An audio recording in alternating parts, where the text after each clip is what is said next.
I didn't see him. What are you looking so sad about, Jeff? I'm surprised at you. I mean, I'm really insulted. I mean, that's not right, what you just said. What do you mean, what I just said? I mean, I'm getting a drink of water. I'm late getting home, but you talk. I said something about the greatest heavyweight champ, man. I'm a hometown man, and you talk about Joe Louis, man. Joe Louis wouldn't be nothing for me. Joe, I tell you, Joe, do you think you would have stood a chance with me? Well, Clay, one time during my career, I was on a Bum of the Month tour.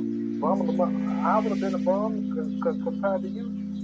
Well, you've been on the tour.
What's happening, my people?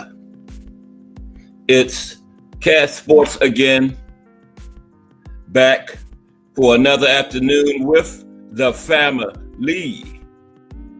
That's right. You know what time it is. If it's Monday through Friday, 2 p.m., it's the Boxtorian, bringing you all that boxing history. Boxing is the greatest sport of them all.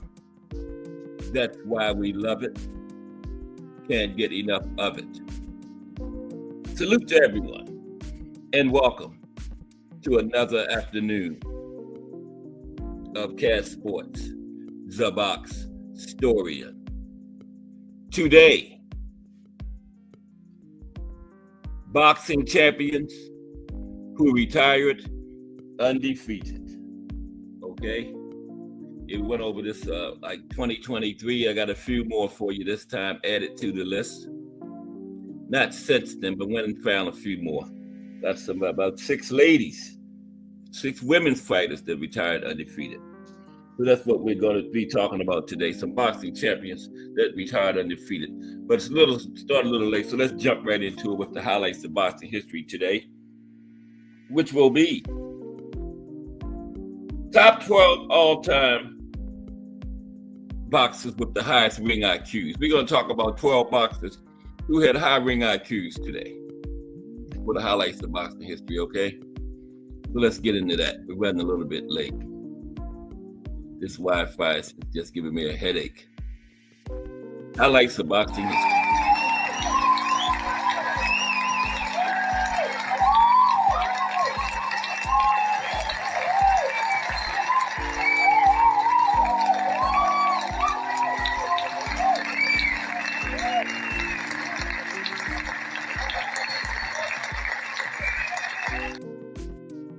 Top 12 all-time most cerebral fighters. Okay, let's get into it. A little segment going to take us past 2:30 today because it's already quarter after. So let's get into that. Okay, how's everybody today? Though it's Wednesday, this is the Hump Day edition of Cat Sports the Box Historian on the way downhill to the weekend. Now it takes more than strength, punching power, and great conditioning to become a champion prize fighter. Mastery of footwork, angles, feigning, defense, and the ability to adapt to an opponent's tactics are all at least as crucial to ring success as knowing how to throw a good left hook. Every champion boxer utilizes such elements to some degree. But then they're the genuine scholars of ring craft, the most cerebral boxers, who devote themselves to becoming true maestros of the technical aspects of fisticuffs. So today, we're going to look at the most cunning and intelligent of them all, the sweetest scientists of the sweet science, okay? Got 12 of the sweetest scientists of the sweet science. Okay, let's talk about it. First, if I can find my cursor. Oh, there we go. Kid McCoy. Starting the list off with Kid McCoy. The real McCoy. Now, the real McCoy, aka Norman Selby, invented the corkscrew punch, designed to both penetrate specific guards and tear an opponent's skin. He was considered the ultimate opportunist, an invented trickster who did not hesitate to indulge in outlandish tactics to gain an advantage, such as feigning illness or pointing to someone in the crowd, okay? The real McCoy, Kid McCoy. Again, one of the sweetest scientists of the sweet science. Next, Tommy Loughran. We saw some high ring IQ fighters. Tommy Loughran. The owner of arguably the most cultured lead hand in boxing history. Loughran was masterful at controlling distance. He was one of the best defensive fighters to ever step through the ropes. His intelligence was by far his greatest attribute and enabled him to compete with such legends as Gene Tunney, Harry Graham, and the toy bulldog, Mickey Walker.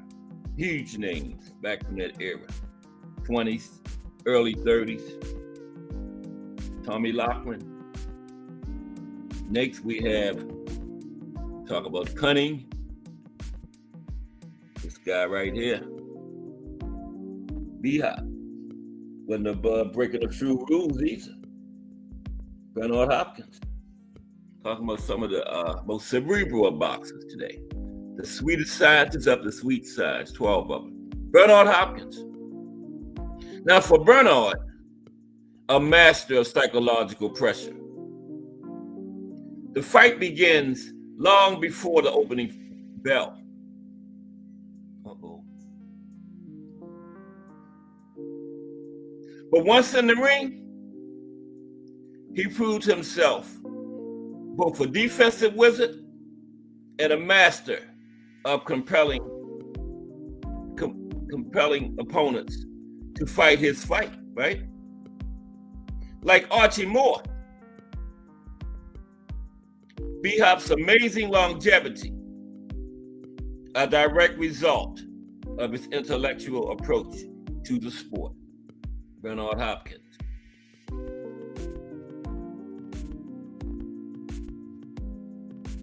George Dixon. George Dixon. That's a very intelligent fighter. George Dixon. The first black man to win a world title, an inventor of the practice of shadow boxing. Little Chocolate is arguably the sport's first true master. Hailed during his career as the finest boxer of all time, Dixon was a master of feigning and a true innovator, both in terms of tactics and training methods. His techniques greatly influenced those who came after him, including Joe Gans and Jack Johnson. Okay? Little Chocolate, George Dixon. Talking about some cunning, high IQ guys right now for the highlights of boxing history. James Corbett is next. James Corbett. There's James.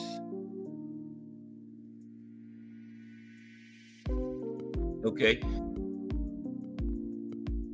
In terms of technique, Corbett was one of the great pioneers as he emphasized footwork, lateral movement, and effective use of the jab. Okay. His win over John L. Sullivan in 1892 marked a great victory for brains over brawn and a turning point for the sport. One can argue that Corbett is the godfather of modern boxing principles. James Corbett, one of the murderous road fighters, the great Holman Williams. Holman Williams. Okay? The great Holman Williams.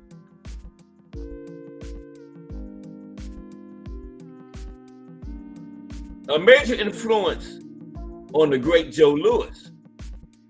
Williams was both one of the sharpest and cleverest boxers of his time, and one of the most avoided, one of those avoided murderous road fighters. Legendary trainer Eddie Futch claimed Williams was the best pure boxer he ever saw. And that's saying a lot, the great Eddie Futch. And Eddie said he'd rather watch Homer Williams shadow box than watch most other pugilists actually fight. That's high praise from the great Eddie Futch. He said Homer Williams was the best boxer he ever saw. Okay? Jim Driscoll. Talking about some sweet science. Classic. Jim Driscoll. Now, during this lifetime, there were many who regarded peerless Jim Driscoll as the greatest boxer who had ever lived. Such was his mastery of the squared circle. Considering he held wins over fellow luminaries, George Dixon and Abe Attell, this judgment cannot be dismissed as mere hyperbole. Driscoll went on to write 4 books on boxing. 4 books on boxing techniques, okay?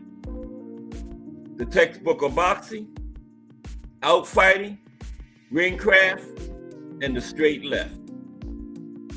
And they remain among the most detailed books ever written on the sweet science, okay? His ideas have influenced countless boxers and even elite martial artists such as Bruce Lee. Jim Driscoll. Bob Fitzsimmons. Winding down, a couple more to go. Then we're going to get into these great champions. Bob Fitzsimmons. There's Bob. Speckled Bob is known for being both boxing's first Triple Crown champion and one of his hardest punchers. What is lesser known is that much of Fitzsimmons' success stemmed from some highly sophisticated ring technique, timing, distance, and footwork were as much his stock in trade as raw power, and his influence on fellow masters Joe Gans and Kent McCoy is irrefutable. Bob Fitzsimmons. The great, legendary Archie Moore. The mongoose / old mongoose, Archie Moore. There's Archie. No boxer has scored, only one boxer has scored more knockouts than the old master, the old mongoose, right? And likely no one else will ever pass him. But like Fitzsimmons, such success had as much to do with mastery of ring technique and strategy as it did mere aggression or brute strength. Moore was skilled in the art of drawing leads, and his combination punching was superb, as was his counterpunching. His longevity at the top level can be attributed almost entirely to ring savvy. As adversary Yvonne Durrell put it, I have fought smart men before, but never anyone as smart as that fellow. Talking about the old mongoose, Archie Moore. What sweet scientist is better than the sweet scientist Willie Pep? Once won a round without throwing a punch, the great Willie Pep. Okay? Willie Pep. The will-o'-the-wisp was a master of angles, movement, and creating traps for the unwary. To watch Willie Pep in action is to witness a dissertation on how to set up an opponent. Faking the circle out to his left, but instead coming back with a straight left from the southpaw stance. Or playing with distance by forcing the opponent to overcommit and then walking them into shots. In fact, many of the tactics Floyd Mayweather Jr. used to dominate his era, Pep was employing even more authoritatively 75 years ago, okay? Way back in the 40s, 50s. The old master, Joe Gans. Joe Gans.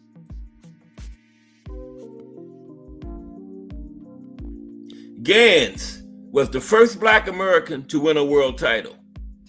He was one of boxing's first true masters and a unique talent in that he was equally proficient boxing from a distance or fighting on the inside.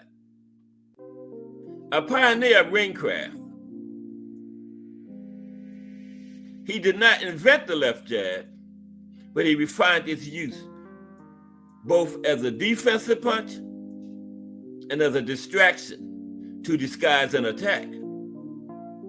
Historians credit Joe Gans with inventing the uppercut and popularizing the basic techniques of blocking, footwork, and counterpunching. And his prodigious skills earned him the nickname, the Old Master. Gans' influence is immense and was acknowledged by numerous later champions, including the great Benny Leonard.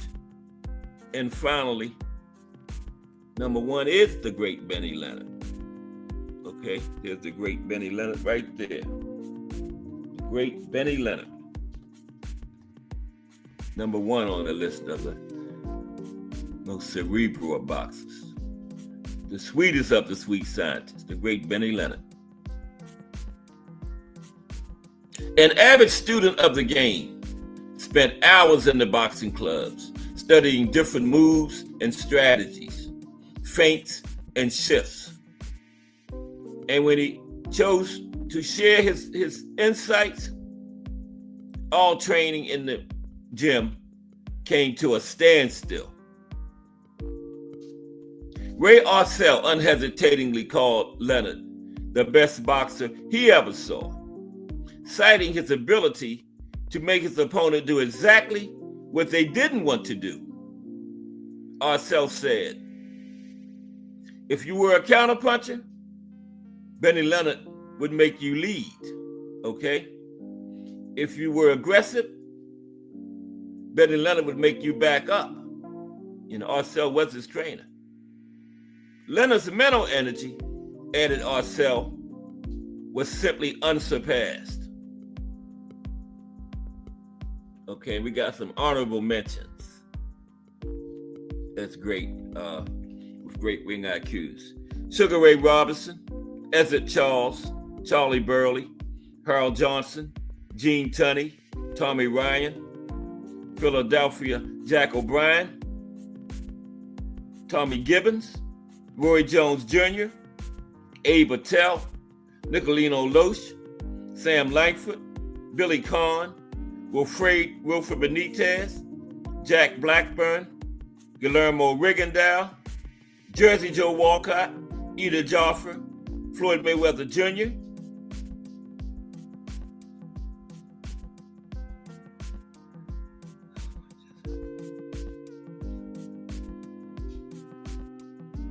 okay. Technical difficulties. Excuse me for 1 minute. One memento. Mike Rim in the building. What's up, Mike? Finishing off the highlights of boxing history, we talked about some great, sweet scientists, pure boxers, intelligent. I was just doing some honorable mentions. This dumb thing went out on me. So let's get to the some of these great champions that retired.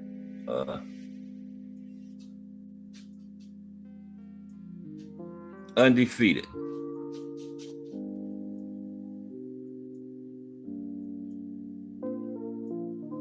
Okay. All right, let's get to it. We got some 21 boxers that retired undefeated today. All right, but salute Mike Rim. Find my pen.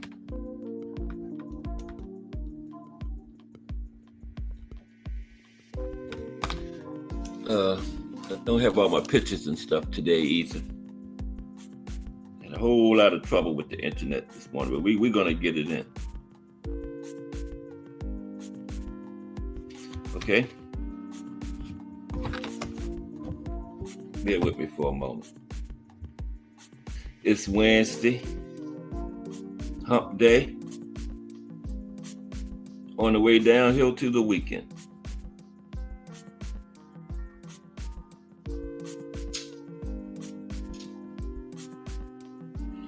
Get this going. You're the only boxers that retired, all champions too, that retired undefeated. Okay? That's what we're doing today. Only champions in history. Got 6 women on the list too. The only boxing champions in history to retire undefeated. All champions, okay?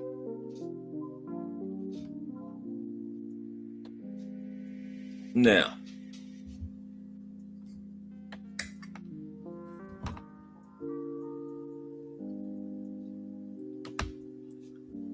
let's see something. Gotta get my slide display together so we can get going here.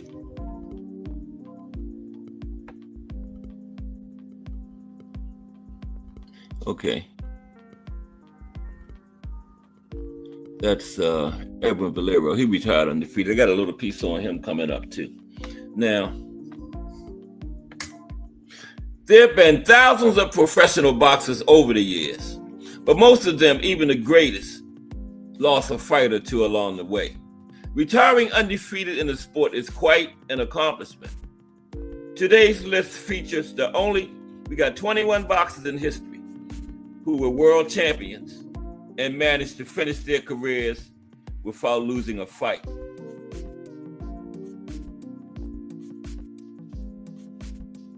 Okay? So let's get into it. Don't have pictures of all of them. Okay, first, it's Terry Marsh. Terry Marsh. England's Terry Marsh made this list in his second to last career pro fight when he stopped Joe Manley for the IBF junior welterweight title in April of 2007.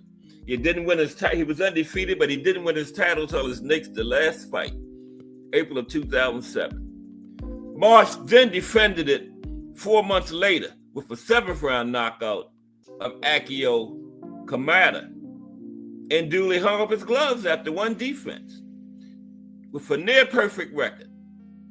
26 wins, no losses, and 1 draw. Messed up the perfect record with 10 knockouts. The only blemish on his record was an 8-round draw with Lloyd Christie in 1982. Now, although Marsh had a fine amateur career, he also had a fine amateur career. He was a European champion and went undefeated as a pro. He didn't really take on any elite opponents during his short career from 1981 to 1987. Now, the former Royal Marine suffers from epilepsy and recently took up the hybrid sport of chess boxing, becoming a welterweight champion. He's also dabbled in acting and politics.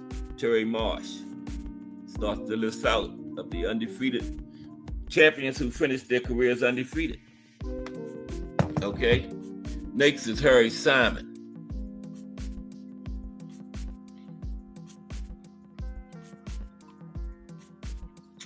All these men and women were champions, and he never lost a fight at the professional level.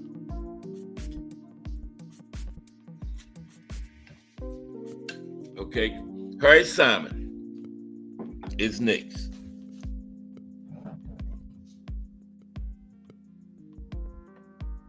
Fighting from 1994 to 2016, 22 years. Harry Simon of Namibia was a WBO junior middleweight champion. He won the title by a decision over Winky Wright in 1998 and went on to defend it 4 times. He vacated the title and won it back in April 2002 by beating Ahmad Krasnik. However, Simon was involved in a couple of car accidents and was stripped of the belt when he was too injured to defend it. The ex-champ was sentenced to 2 years in prison in 2005 for culpable homicide. Culpable homicide, right? In one of the accidental accidents. But he appealed it and returned to the ring in 2007 after a 5-year absence. Simon served his sentence from 2007 to 2009 and once again returned to the ring in 2010 as a light heavyweight. He retired with a perfect record of 30 wins and no losses with 22 knockouts and a knockout ratio of 73%. Other than Wright and Krasnik, Simon fought mostly grade B opposition with foes such as Wayne Alexander, Hussein Sharifi, and Rodney Jones. But he still won the title and finished his career undefeated. So he's one of the 21 champions that retired undefeated. Harry Simon. Ooh, okay. Now this one. P.S. That's going to be his name. Here it is. This is why I'm not pronouncing it. I'm going to try though. P-I-C-H-I-T. S-I-T. B-A-N-G-B-R-A-C-H-A-N. Okay?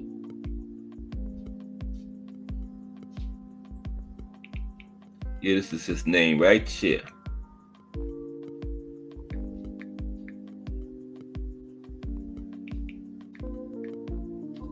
Okay, he's next.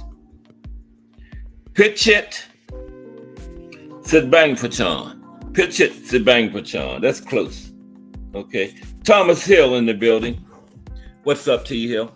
We're looking at 21 world champions that retired without a defeat today, T Hill. And next, see it right there in the chat. Pitchit Sitbangpachon. That's close. That could be right. Pitchit Sitbangpachon. Now, I'm not going to say it no more. I'm going to say PS. Okay, but anyway, he was a champion and he retired undefeated. Okay. Now, Thailand's Pitchit Sitbangpachon also used the name Supat Henwipachat. That's even worse. And went 24-0 as a flyweight with 18 knockouts. And all of his contests coming in his homeland. Never fought outside of Thailand, okay? His entire career. Let me get his knockout rate. I gotta know. He had 24 wins with 18 knockouts, right? Knockout ratio of 75%. Put this calculator close right there. 75% knockout ratio for Pitchit. That's what I'm gonna call him, Pitchit. Okay. Now he never fought outside of Thailand though. Fought all 24 of his fights in his homeland of Thailand. Okay. Now after turning pro in 1988, the Southpaw won the IBF championship in November 1992, and he held it until mid-1994. He defended the belt 5 times and also fought several non-title fights while holding the title. He retired for the first time in 1994 and gave up the title, but he returned in 1996 for 1 fight before retiring again. However, he came back 4 years later for 2 more fights before hanging up the gloves for good. Never won the title again though. Sitbangpachon's best wins were over Miguel Martinez, Rodolfo Blanco, Dan Haites, Antonio Perez, and Jose Luis Zapata. Pitchit Sitbangpachon. Okay, I'm done torturing his name. Next is Jaron Kim. Yeah, I didn't have too many pictures today.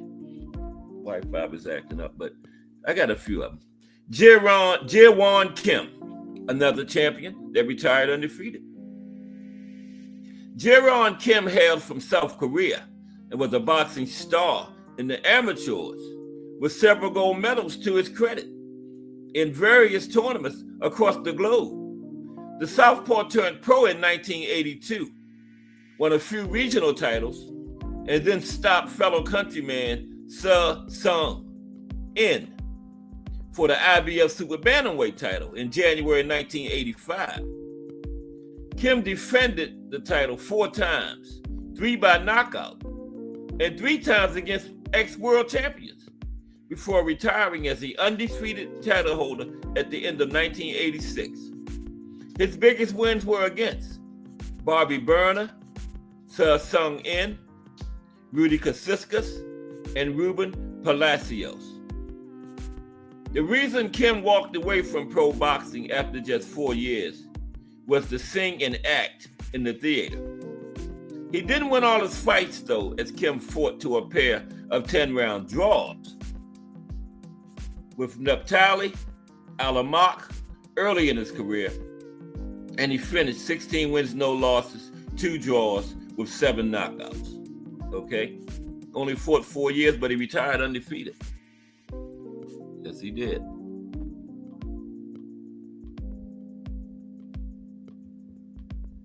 Meha Lu. That's not him. That's Joe Kozak. I didn't mean to change that. Meha Lu. Okay? Meha Lu was born in Romania, but fought his entire pro career out of Germany. And that's why he also went by the name Michael Lowe.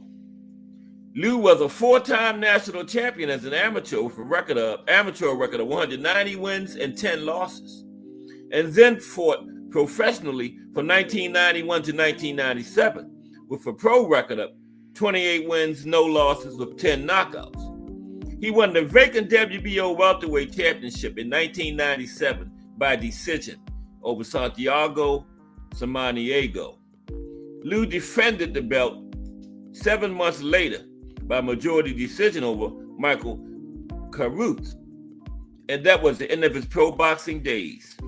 Unfortunately, he didn't take on any elite opponents during his career. He had suffered an injury which wouldn't allow him to box anymore, but then followed in his father's and brother's footsteps by turning to rally driving. He became quite good at it and later won a Romanian national championship as a rally driver. Okay. Didn't fight a lot of big names, but he retired. He won a title and he retired undefeated. So he makes the grade. Monticello. Salute Monticello. Monticello says he was a bomb. Wow. No disrespect, Matt Monticello, but do you think you could beat him? I doubt it. But salute Monticello. Okay, Jimmy Berry is next. Jimmy Berry. Okay, Thomas Hill, Sit Bong Pray Chun. I was close. Sit Bong Pray Chun. I was close. Mm-hmm.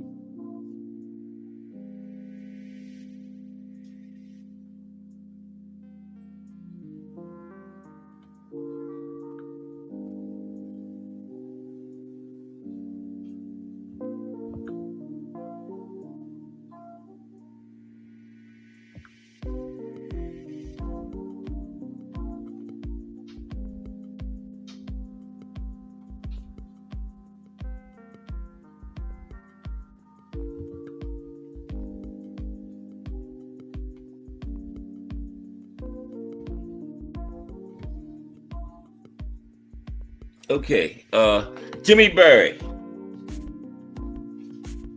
You don't need that nonsense. Yeah. Probably wouldn't last. Like yesterday, the fastest knockouts. Monticello would have been on that fastest knockout list if he would have fought this guy called the Bomb. He would have been on that list as the receiver of one of the fastest knockouts. Okay, but he's gone. Okay, Jimmy Berry. We're talking about champions that retired undefeated. Jimmy Berry.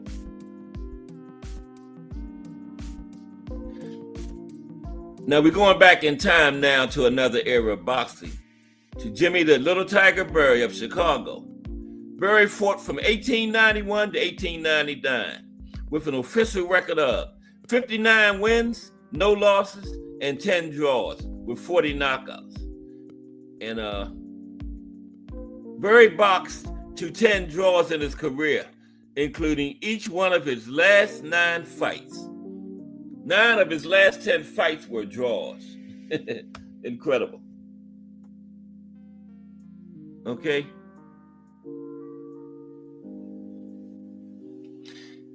He won the vacant world bantamweight title in December 1894 and retired as the undefeated champion in September of 1899. Walter Crute, one of Berry's opponents, died the day after their fight in December 1897, and the champion was charged with manslaughter, right? However, the charges were dropped after examinations revealed Crute's death was caused when his head bounced off the floor after being knocked down. Should have never been charged, man. The tragedy then resulted in the introduction of the padded ring canvas.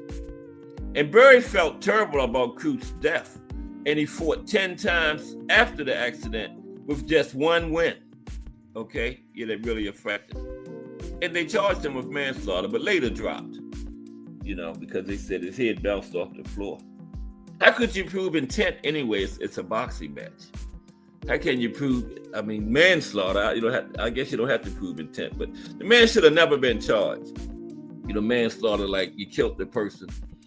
Not purposely, but you was responsible for their death. But no, it's boxing. That should have never happened. Dmitry Pirog. Okay, Dmitry Pirog. Dmitry Pirog of Russia had a relatively short pro career from 2005 to 2012. He retired due to a back problem, but managed to go 20-0 with 15 knockouts. Okay?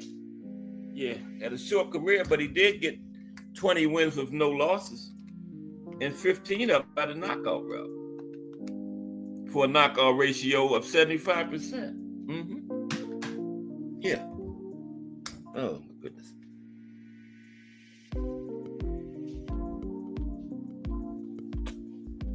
Okay, Dmitry Pirog. I didn't hit the button and lost my display, but it's back. Now I got to get back to Dmitry Pirog. Yeah, 20-0 with 15 by knockout for Dmitry. Jimmy Barry, there's Dmitry. Now, he also got his hands on the WBO middleweight championship in 2010 and held that for 2 years. Pirog reportedly went 230 as an amateur and won several regional belts before meeting Daniel Jacobs for the vacant WBO middleweight championship in July 2010. Jacobs was the clear favorite, but Pirog pulled off a huge upset by stopping the unbeaten Jacobs in the 5th round, right? He defended the title 3 times and was then stripped of it for opting to meet fellow champion Gennady Golovkin rather than defend it against Hassim Nadam, who was the WBO's interim champion. Unfortunately, Pirog retired before meeting Golovkin. He never fought Triple G, but he scheduled to fight, and that's why he got stripped. He didn't fight as mandatory. Okay? But his biggest wins came over Daniel Jacobs, right? Nobuhiro Ishida, Gennady Martirosyan, and Kofi John Tua. There's some butchering going on today. Jack McAuliffe is next. Jack McAuliffe. Crush the Legend. What's up, Crush? Crush, we are looking at some champions that retired with undefeated records. Had 21 of them. Let's salute Crush the Legend. Coffee and a donut, 6 a.m. in the morning. You can also get daily, the Sean Puffy Combs trial has started. You get daily updates from Crush the Legend, 6 a.m. in the mornings. Daily updates on the goings on in that trial. Salute, Crush. Okay, the next champion that retired undefeated is Jack McAuliffe. Jack McAuliffe. Yeah, just had to run a clown out of here, Chris.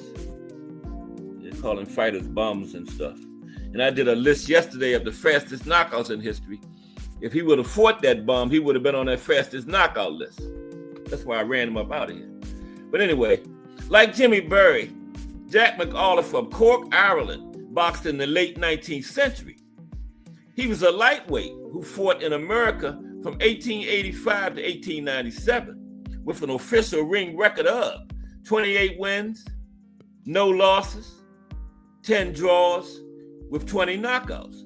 And he also fought many more unofficial fights. Back then, record keep was kind of sketchy, right? But officially, 28-0 with 10 draws, 38 fights, but possibly many more, right? He was known as the Napoleon of the ring, right? We've talked about him before. Berry was recognized as the very first lightweight champion of the world between 1886 and 1893. Hall of Famer, he started out in the amateur ranks 2 years before turning pro. And boxing was a lot different in that era, as McAuliffe often fought more than 20 rounds, with his longest fight lasting 64 rounds, okay? This was back in the 1800s. Often fought more than 20 rounds, but his longest was 64 rounds.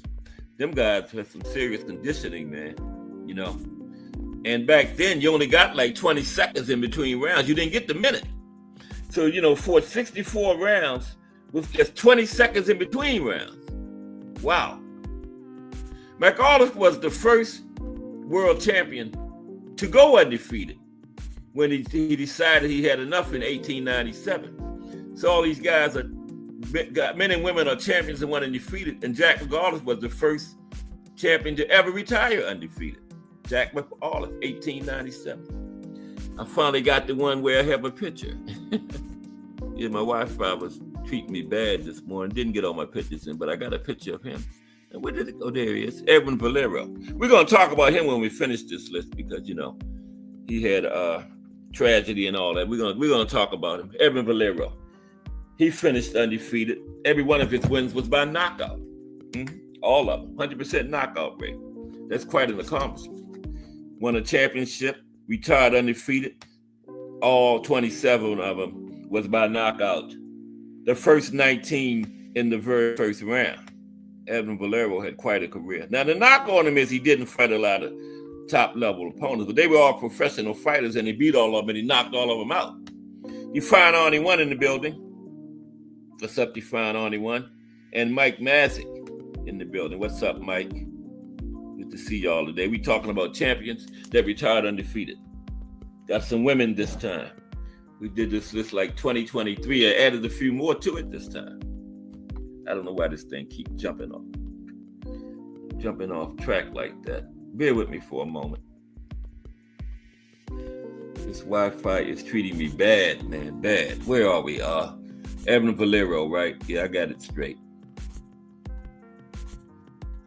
Yeah, I didn't get all my pictures at all, but I do have one of Valero. There he is.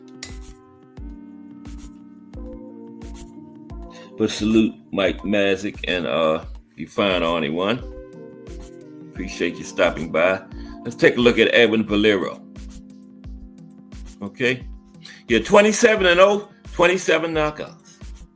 Like I said, the knock was he didn't fight a lot of top-level opponents, but like I said, they were all professional fighters, grown men, and he beat all of them, and he beat them all by knockout. Like I said, 19, I think it was 19 in the first round. First 19 out the gate in the first round. Impressive. Edwin Valero. We're going to talk about him after we finish this list. Now, Edwin Valero of Venezuela lived a short, tragic life, but accomplished a lot in the ring before it ended at the age of 28 in 2010. He turned pro in 2002 after an excellent amateur career, 86-5 in the amateurs with 57 knockouts, and managed to go 27-0 as a pro with every fight ending in a knockout, right?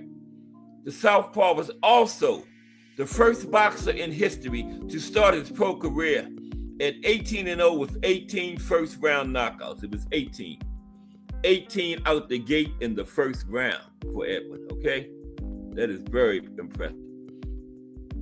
Valero won the WBA super featherweight title in 2006 by stopping Vicente Mascaron and defended it 4 times. He then moved up to lightweight and won the vacant WBC lightweight title against Antonio Pitalua. Valero defended that title against Hector Velasquez and Antonio DeMarco before things fell apart for him. He was arrested in March 2010 for allegedly assaulting his wife, but Valero said she had fallen down the stairs. The boxer was sent for psychiatric treatment and just a month later was hauled in for murdering his wife, right? And then Valero reportedly admitted killing her, and he hung himself in his cell early the next morning. Yeah, we're going to get into that deeper after we finish this list. We only got 4 left, I think. Yeah, Sven Atke. S-V-A-E-N Atke. Okay. All these guys were champions, all retired undefeated. Atke was another excellent amateur boxer who turned pro and went unbeaten, right? He was a 3-time Olympian. Atke was from Germany. He went 256 wins, 47 losses, and 5 draws as an amateur, and then compiled a record of 34 wins, no losses, 6 knockouts as a pro from 1997 to 2004. Okay? He didn't have much in the way of power, but his boxing skills enabled him to win the WBA, and IBF super middleweight titles and reigned as a world champion for 6 years, while retiring with both titles. He defended his championships a total of 21 times, with wins over the likes of Armand Krasnick, Robin Reed, Byron Mitchell, Joe Gaddy, Thomas Tate, Charles Brewer, Anthony Mundine, and Glenn Johnson. Now, he fought some big names. You can't put no knock on him about no big names. He fought a whole bunch of big names. That list right there, man. Okay? And he also beat some top opponents as an amateur, including future world champions Michael Moorer, Chris Bird, and Antonio Tarver. Okay? Yeah, he had plenty of big names, amateur and pros. Here's Mr. 46-0 right here.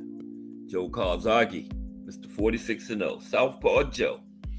Now, Joe was a southpaw. He was born in London, England, but moved to Wales when he was a toddler. Now, he started boxing as a 9-year-old, and he went 112 wins, 10 losses as an amateur. He turned pro in 1993 and didn't hang up the gloves until 2008, 15-year career. Now, along the way, Calzaghe racked up a perfect record of 46-0 with 32 knockouts. Called him the Pride of Wales. He won the vacant WBO super middleweight title with a win over Chris Eubank in October 1997. And he would later add the IBF, WBC, and WBA versions of the belt in that same division, super middleweight. But he wasn't 4-belt undisputed because he never had all of them at the same time. Okay. He was 3-belt unified at one point, but he was missing one. But still a great career. Calzaghe is the longest reigning champion in the history of the super middleweight division. And like I said, he defended that 21 times. Then he moved up to light heavyweight. For his last 2 fights, you know who they were against. He beat Bernard Hopkins for the Ring Magazine title and defended it against Roy Jones before retiring. And now, that thing, I don't buy into that B-Hop and Roy were past the prime because B-Hop had a split decision. B-Hop argued that he won the fight. So, yeah, B-Hop was still in good shape when he fought Calzaghe. Yeah, it was a split decision, very good fight. Talked about it a couple weeks ago, remember? There's a super middleweight. The Hall of Famer beat some fine boxers like Robin Reed, Omar Sheikha, Mario Veet, Charles Brewer, Byron Mitchell, Jeff Lacey, and Mikhail Kessler. Yeah, ain't no knock on him about not fighting the top guys. That's the who's who of the super middleweights back around the 2000s into the 2010s. Yeah, that's the who's who right there. Ricardo Lopez, Ricardo's on here. 51-0 with 1 draw. 51-0, 1 draw. Ricardo Lopez. Mexico's Ricardo Finito Lopez. And he never lost in his life because he was undefeated in the amateurs too. Only blemish on his record as a boxer, amateur or pro, was 1 draw. And then he came back and beat that guy, but it was a split decision. Rodrigo Valdez? I can't remember his name, but kind of had Ricardo's number because he fought him to a draw and he won on one. Judge gave him the nod. So yeah, there's always one out there for everybody, and that was Ricardo's, but he eked out a split decision against him in the rematch. Okay. Yeah, near perfect. 51-0 with 1 draw, 38 knockouts. He won the WBC and lineal minimum weight titles 105 in 1990 when he stopped Japan's Hideyuki Oshashi, right, in the 5th round. And that fight was in Tokyo. Went to Japan and did it. Lopez then went on to defend his belt 21 times to set a new record for the 105-pound weight class. The Hall of Famer added the WBO 105 crown in 1997 with a knockout over Alex Sanchez and beat Rosendo Alvarez. That was the one he had to draw with. Rosendo Alvarez the next year to win the WBA version of the title. In his very next fight, he moved up to light flyweight and captured the IBF crown. And that was like October of 1999. He missed being the champion for the entire 90s by like 2 months. Would have been him and Joe Louis would have been the only ones. Missed it by like a couple months. Yeah. But he moved up and got the junior flyweight title. Okay. So he went up and got another title. He defended that twice. and then retired as one of boxing's all-time great champions. In addition, like I said, he went unbeaten in the amateurs and became the first man to never lose a fight in his life, while his 26 title fights without defeat, that's a record shared with Floyd Mayweather Jr. and Joe Louis. And finally, the list of champions that retired undefeated, The Rock. Last but certainly not least, Rocky Marciano. Okay, Rocky Marciano. The most famous boxer on this list is undoubtedly former heavyweight champion and Hall of Famer Rocky Marciano of Massachusetts. The Brockton Blockbuster ranks as one of the greatest ever with his record of 49-0 with 43 knockouts, 87%, between 1947 and 1955. Marciano possessed tremendous power, even though he was just over 5'10", right? He fought just 12 amateur fights while in the Army, and then won the World Heavyweight title in his 43rd pro fight by stopping Jersey Joe Walcott in the 13th round. Behind on all cards, the Rocky had that kind of power where he was always in the fight, okay? Because Susie Q can always get through at any moment, and she did against Jersey Joe. Knocked everybody he fought in championship fights. He fought Ezra Charles twice. The first fight, they went the distance. And he didn't have to give Ezra the rematch because Rocky was the champion. But I guess he gave him a rematch because he didn't knock him out. He knocked everybody else out in championship fights, and he knocked Ezra out the second time, right? I don't know if that's why he gave him the rematch, but that's what happened. So everybody he fought in championship fights, he knocked them out, right?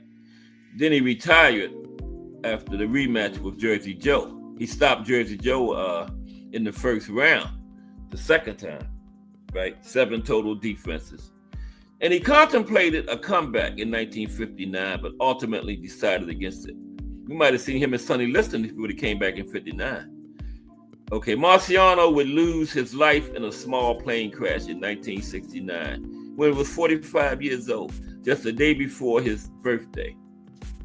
His boxing record also includes wins over Archie Moore, Don Cockell, Ezra Charles twice, Lisa Vold, Perry Matthews, and the great Joe Louis.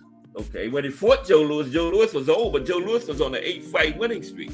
Nobody else was beating Joe Louis, and Joe Louis was the #1 contender. So who was Rocky supposed to fight, right? No knock on him for fighting over the hill people. Joe Louis was the #1 contender, 8-fight winning streak. So he might have been old, but nobody else was beating him, okay? Nobody else. And you can't say Jersey Joe was over the hill when he fought Rocky, because guess what Jersey Joe was when he fought Rocky? Jersey Joe was the heavyweight champion of the world. So you can't say he was over the hill. He was the heavyweight champion, right? So come on. Can't say that over the hill stuff on that. You found Arnie once says Joe Kawasaki and Enzo Kawasaki, one of the best father and son combos in history. Yes, they are. Define Arnie one. A lot of people, when they're talking about father and sons, they don't mention them. Joe and Enzo.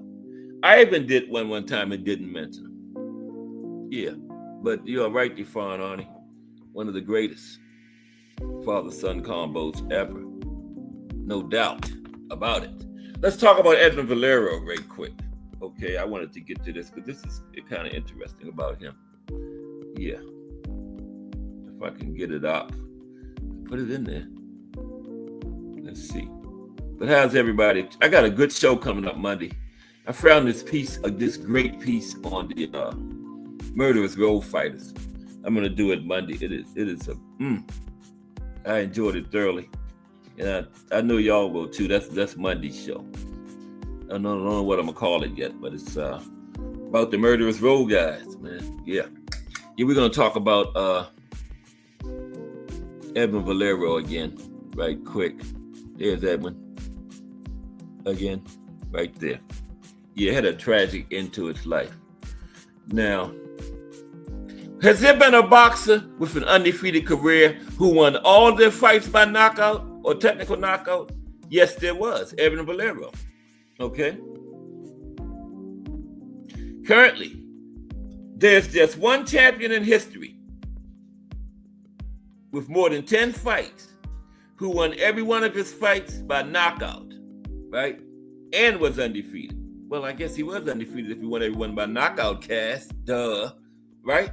I was talking about it, and he was undefeated. If he won every fight by knockout, he had to be undefeated. I had a brain lock right there, sorry. Let's talk about Edwin. Okay. Edwin Valero is the only title holder who finished his career undisputed, winning not one title, but two in two weight classes, and winning every single fight by knockout or TKO, right? Who was Edwin Valero? We're going to go a little bit deeper than we did just now. William Old School Arant in the building. What's up, Old School? How you doing today, my brother? William Old School Arant. What's happening? I'm from the Angry White Men podcast. Coming up Friday at 10 p.m. Him and D1 doing huge things over there. A fire podcast too. Not fire, fire. F-I-Y-A. Fire. Fridays at 10. I always catch the weeks away because I'm old. I be in the bed at 10 sleeping. But I catch the replay and get my life. Okay, but salute Old School. We talk about Edwin Valero right now. He's the only champion in history to retire undefeated, undisputed, and win every fight by knockout. Okay, and he had two titles when he retired. Now, who was Edwin Valero, though? Who was he? Glad y'all asked. Another dirt poor kid who tried to fight his way up and out of a dire poverty, right? Valero was born December 3rd, 1981 in Bolero Alto, Mexico. No, Bolero Alto, Merida, Venezuela. Not Mexico, Venezuela. They grew up on the streets of Venezuela and was already in trouble when he started boxing at 12 years of age, okay? Now, amateur career.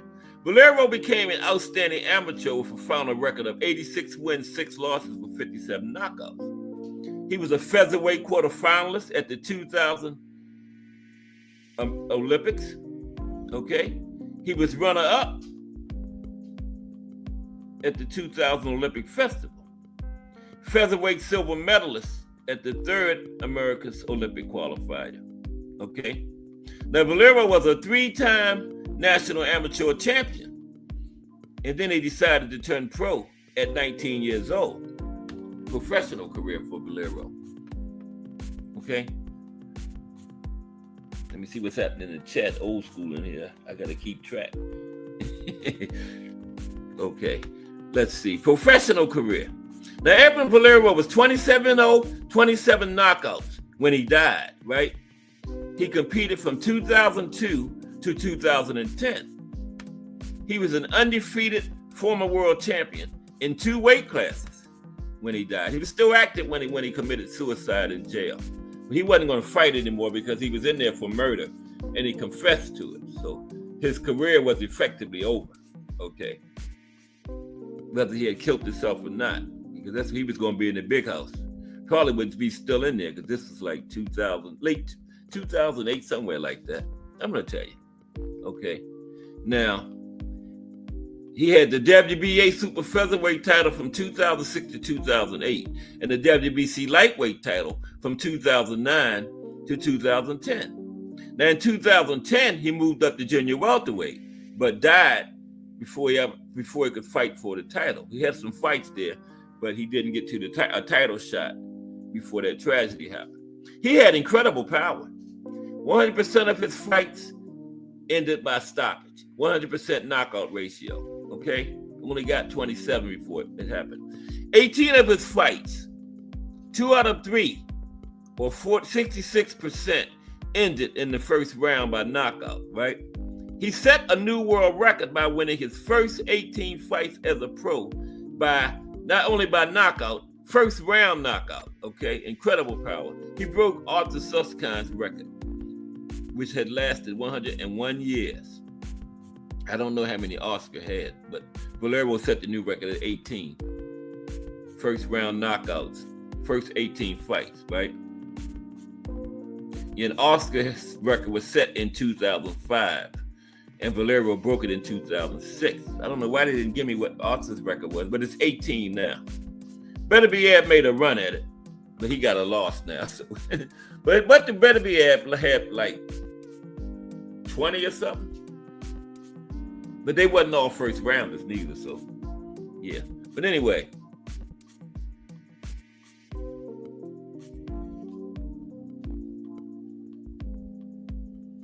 Now that record, since Valero, has technically been broken by Tyrone Brunson, but most boxing experts and historians refuse to acknowledge Brunson's claim to this because due to the extremely poor level of his opposition, right? Brunson faced just one of Brunson's 19 opponents had a winning record, okay? And 6 has failed to win a single fight in their careers, okay? So Brunson had 19 knockouts in the first round to start his career. But you hear what I just said, right?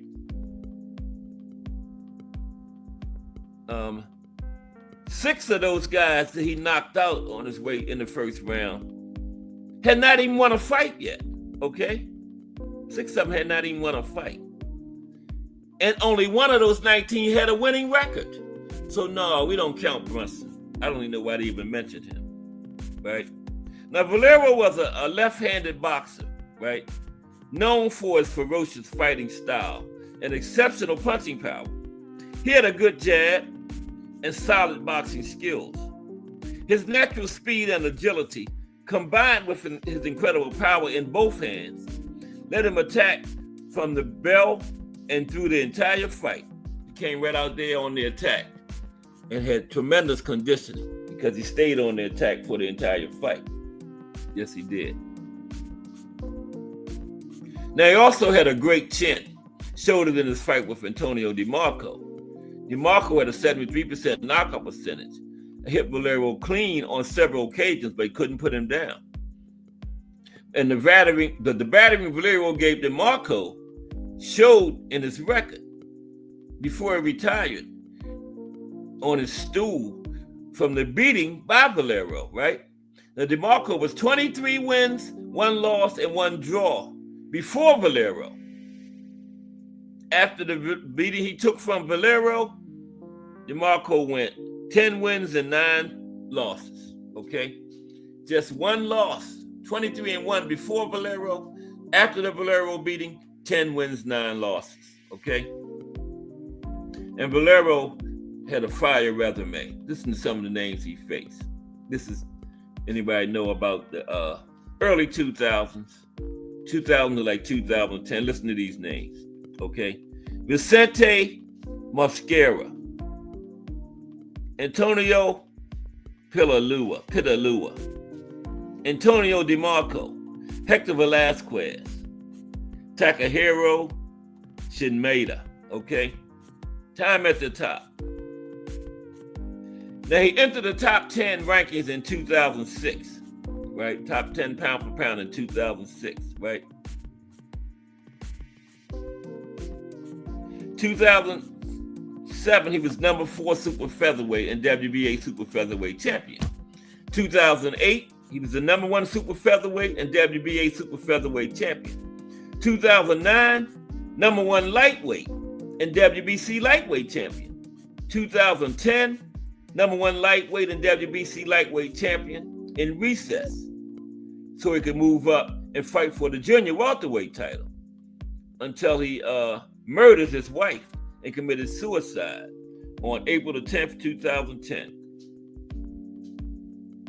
Now let's talk about the tragedy when he murdered his wife and the subsequent suicide, okay?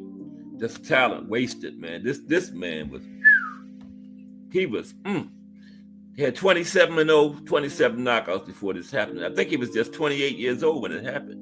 Right smack dab in the middle of his prime, man. Just wasted talent. Okay, so what happened was, in 2010, Valero committed suicide in jail after being arrested on suspicion of killing his wife, and they said he confessed to it, right? Now, boxing writers and historians have wondered whether a brain injury suffered in a motorcycle accident on February 5th, 2001 contributed to Valero's legendary mood swings and temper. Valero was not wearing a helmet when the accident occurred. He fractured his skull and had surgery to remove a blood clot, right, in his head, okay?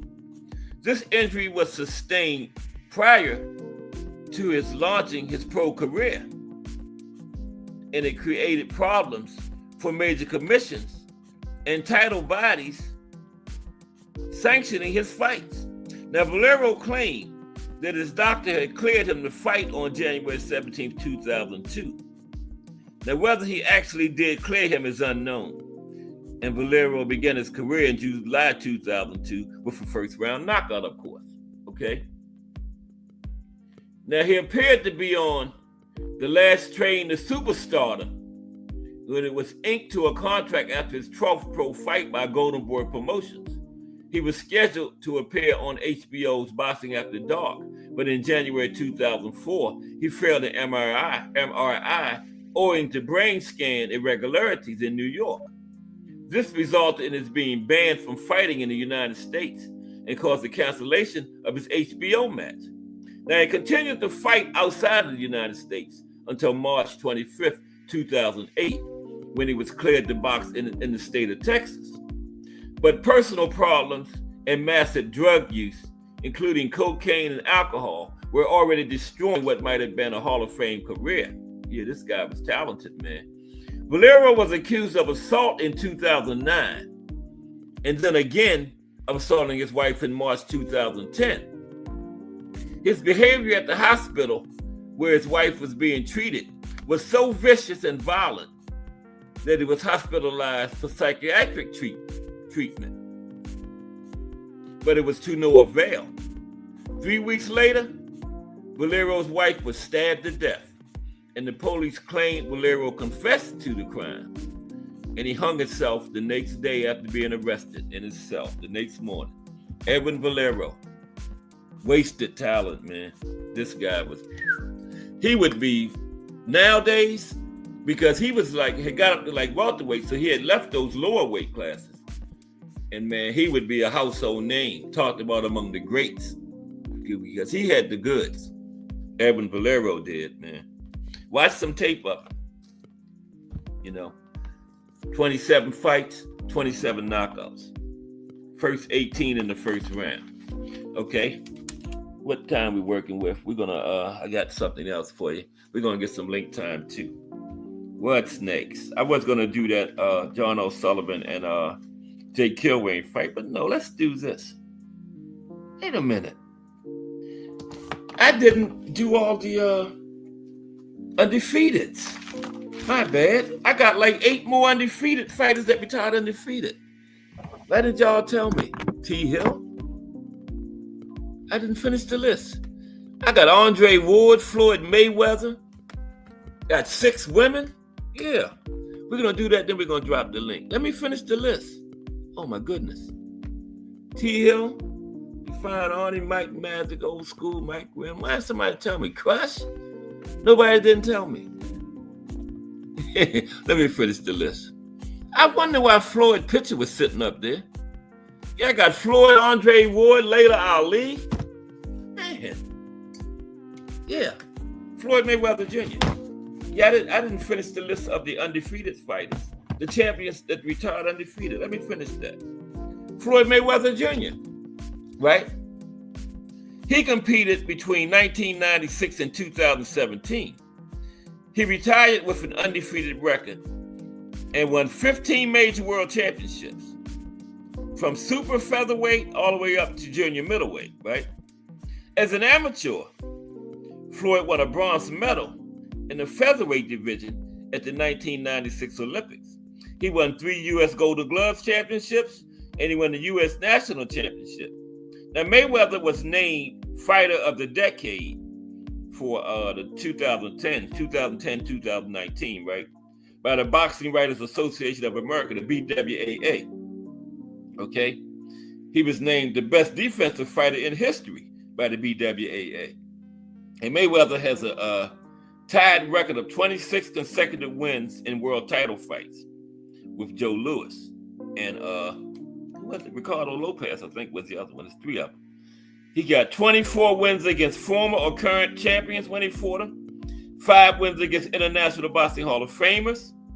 He was inducted into the International Boxing Hall of Fame in 2021, of course, on his first ballot. Mayweather is one of the most lucrative pay-per-view attractions of all time in any sport, not just boxing. He was the 4th highest paid athlete of the year 4 consecutive years, 2012 through 2015. He finished his career with a record of 50 wins, no losses, and 27 knockouts, okay? Next is SOG, Andre Ward. Didn't get no more pictures in because the Wi-Fi was messing up. But SOG, retired undefeated, Mr. 32-0. How could y'all let me not finish the list? Before becoming, I wanted to get to Edmund Valero so bad, though. I thought that was interesting. But Andre Ward, okay? Now, before becoming the Ring Magazine and WBA super middleweight world champion, rising to the number 2 spot on the pound-for-pound list, and winning the 2011 Fighter of the Year award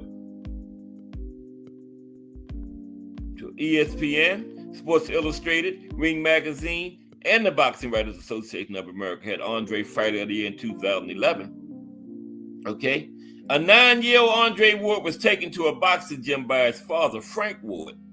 They couldn't possibly have known that the youngster would blossom into one of the top amateur and professional fighters in the sport.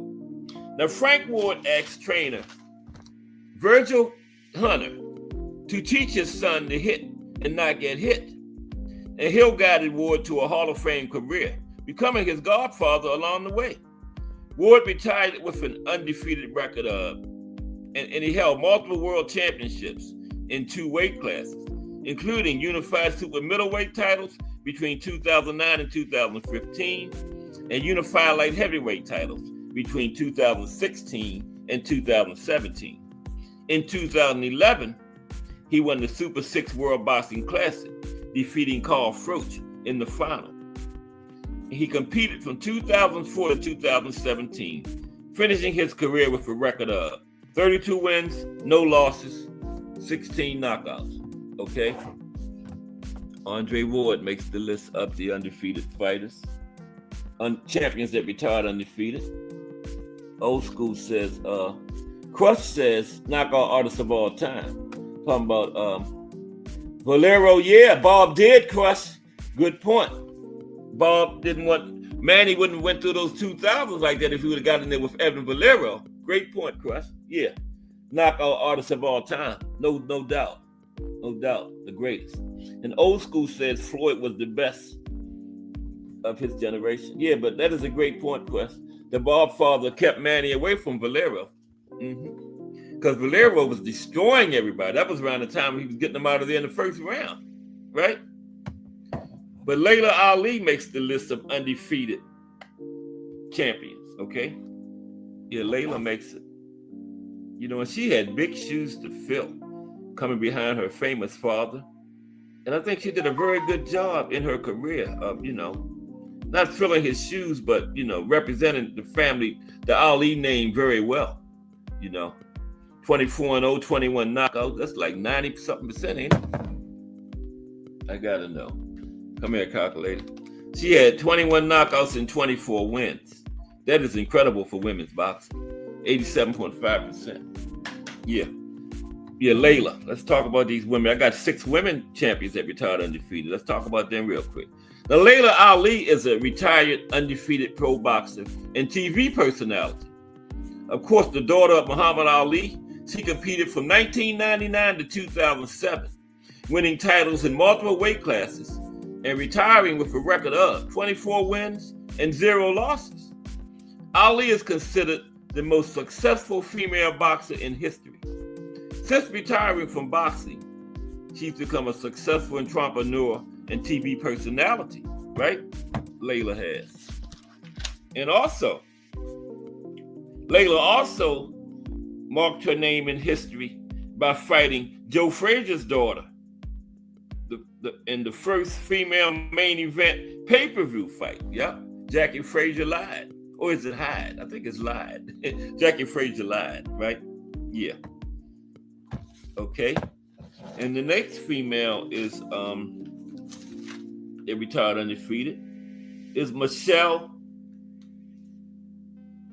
Aberot, Aborot. Michelle Aberot.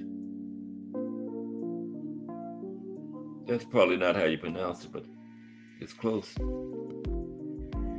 Aboro, Aboro, Michelle Aboro, okay? Talk about Michelle. Now, Michelle Aboro is a British former pro boxer. She competed from 1995 to 2001. She retired as an undefeated world champion, having held the WIBF, that's the Women's International Boxing Federation, nothing to do with the IBF. But she retired as the IBF Super Bantamweight champion, right? And she had that title from 2000 to 2001. Okay, and her record at retirement was 21 wins, no losses, 12 by knockout. Michelle. Next, so she had 6 women too. Nicola Adams. Nicola Adams retired undefeated. I did not know that until this morning. Nicola Adams, yeah. She retired undefeated. Okay. Nicola. Talk about Nicola. We're going to get some link time. We're going to get like 20 minutes of link time. Paula Virginia Adams, former British pro boxer and 2-time Olympic gold medalist. Competing from 2017 to 2019. She retired undefeated and held the World Boxing Organization's female flyweight title in 2019. Adams is considered Great Britain's most successful female boxer and the first British boxer to defend their Olympic title in 92 years. Yeah, she had 2 gold medals, Nicola did. And Nicola was also the first ever female Olympic boxing champion, right? First female to win in the Olympics.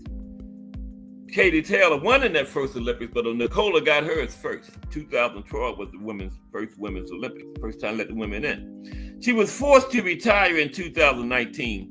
Yeah, she only fought 2 years because due to the risk of permanent vision loss, yeah, she had to retire early. But she had quite a career before in those 2 years. Never beat. Okay. And her record at retirement was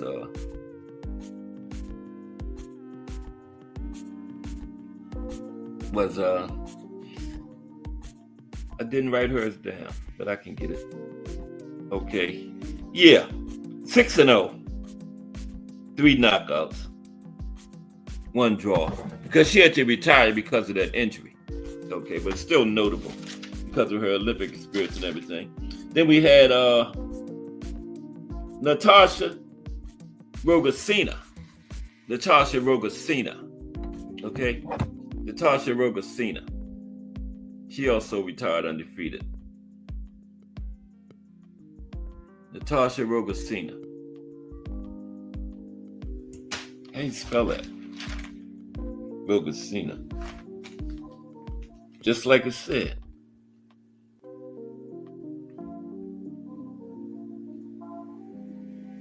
Rogacina.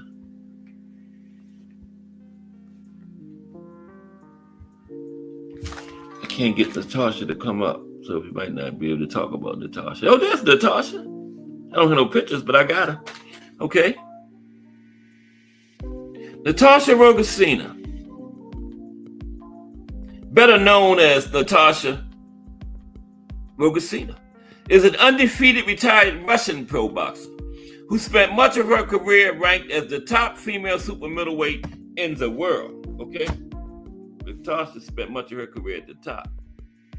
And she's the longest reigning WBA and WBC super middleweight champion and retired holding all super middleweight titles and 2 heavyweight belts, okay? Because women don't have no light heavyweight or cruiserweight. They go straight from super middleweight to heavyweight, okay? Yeah. And she retired with a record of 22 wins, no losses, 13 knockouts. 2 more. We're going to get some link time in today. Natasha Rogacina. Then we had Cara Rowe. Cara Rowe. Okay, there's 2 more to go. Got to get them in. Because the women getting in, put it on the line for us too. We got to acknowledge them. I'm glad I remembered, and didn't and did these women, man. Cara Rowe. Let me try that again. It's very simple. Karo. Let me try it again. We might not get Cara. I got a little something on her. Yeah, Canadian boxer. There's Cara. Okay. Yeah. Now, her name is Cara Olivia Rialt, known in the ring as Cara Rowe. She was a Canadian boxing and MMA trainer, retired boxer, radio broadcaster. She held the Women's International Boxing Association lightweight title in 2005. Okay. And as an all-around athlete, she was awarded Most Valuable Player awards in basketball, volleyball, co-ed volleyball, and track and field. She retired from boxing as the undefeated WIBA lightweight champion, Cara Rowe, with a record of when she retired. Okay? 7 wins, no losses. No, 17 wins, no losses, 7 knockouts. 17 wins, no losses. And finally, we have, I'm scrambling because I had to go back. I forgot to put them on there. Finally is Wang Yanan. Wang Yanan. She's South Korean, I think. Yeah, Wang Yanan. Chinese. She's a Chinese former pro boxer who competed from 2006 to 2009. During her career, from which she retired an undefeated world champion, she held the WIBA middleweight title from 2007 to 2009 and the WBC female middleweight title from 2008 to 2009. The WIBA is the Women's International Boxing Association, but it has nothing to do with the other International Boxing Association. And she had 8 wins, no losses, 3 knockouts, Wang Yanan, and she retired as the undefeated middleweight champion.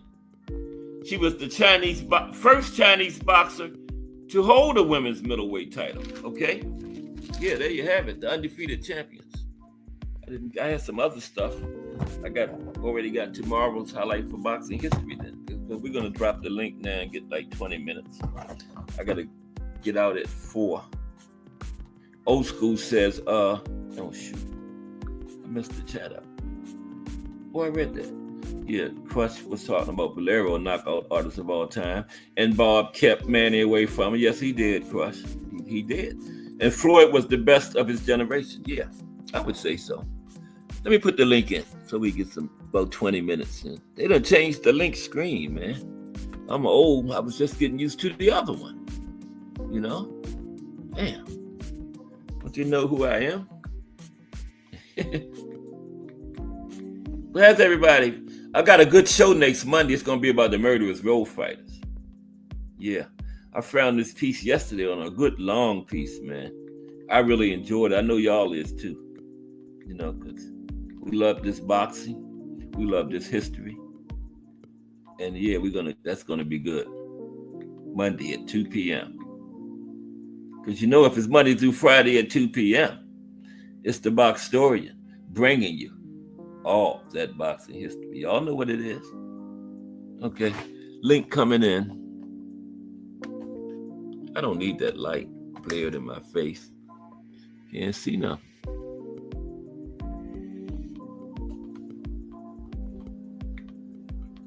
Haven't seen Al Booker in a couple of days. Is he on vacation? Now watch him pop in since I said that. I got ESPN. I don't have ESP. I got ESPN. You know. Okay, let me make sure all my I's are dotted and my T's crossed.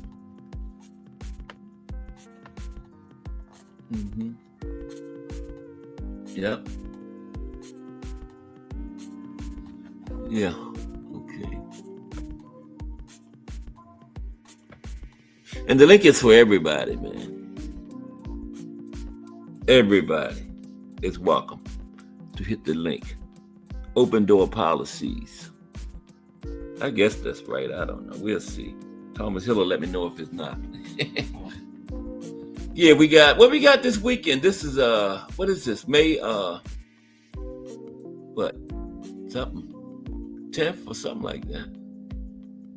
Let me look at it real quick. I'm not sure who's fighting this weekend. Somebody. I know that. We're gonna get some boxing from somewhere. We got like 19 minutes left. Just Do Boxing is coming up next. Let me check the schedule right quick. See what's happening this weekend. We had like 4 or 5 cards last weekend. Yep. Let me check it out. I know we got another Keyshawn and his brothers next month, and that's a pretty good card because Abdullah Mason is on there. He's going up against Nakatila. That'll be his biggest step up right there. I think Mason will get him. Abdullah will get him. Muratala got him out. I like Muratala. He was in there with a tough fighter Saturday, man. That Russian guy he was fighting Saturday. And Nakatala pretty much had his way with him. He had to be careful. He didn't get him out of there like he getting everybody else, but he got the decision. Clear decision. I like him, man. Not Muratala and Keyshawn. I'm picking Muratala. Okay? They should make that fight, man, while they both young. They both champions now. Now Muratala went through the process. He got like 20-something fights. He wasn't rushed like Keyshawn. Nothing against Keyshawn, but Muratala went through the prospect, contender. Now he a champion. Keyshawn went from prospect to champion. But I think Muratala will get him, but it will be an excellent fight. And they both top rank. Ain't they both top rank? Yeah, I think Muratala is Bob Father. So it would be an easy fight to make. Because Bob Father got well, he's interim right now. They're waiting to see what Loma gonna do. Muratala is interim. Is it IBF Loma got? But if Loma go on and get out of the way, they'll elevate Muratala to the full champion. You know, Loma haven't fought since when? Just holding on to the belt, man. Come on, Loma. Either shit or get your ass off the pot, man. So somebody else can be champion. Muratala is just interim. But once Loma decide what he's gonna do, I dare elevate Muratala to the full championship, right? And then Bob can start doing some unifying over there, man. You know what I mean? There's what's that? William, Old School. I couldn't see the name. There we go. What's up, Old School? What's up, guy? Oh, not too much, man. Just talking this boxing. That's all. Yeah. Well, I tried to tell everybody. That guy, Raymond fought. I tried to tell them that little Russian dude could fight, bro. Mm-hmm. Yeah. That was at 130. Yeah. He had decently quick hands, and he had pop on his punches because he had been knocking a few people out. Yeah, he was. Yeah. And he got a good chin. Yeah, that was a good fight, man. It wasn't no guarantee Muratala was going to get that one. But Loma ain't officially retired yet, is he? Lomachenko? No, not yet. Yeah, because Muratala is an interim. He need to go ahead and get out the way, man. You know?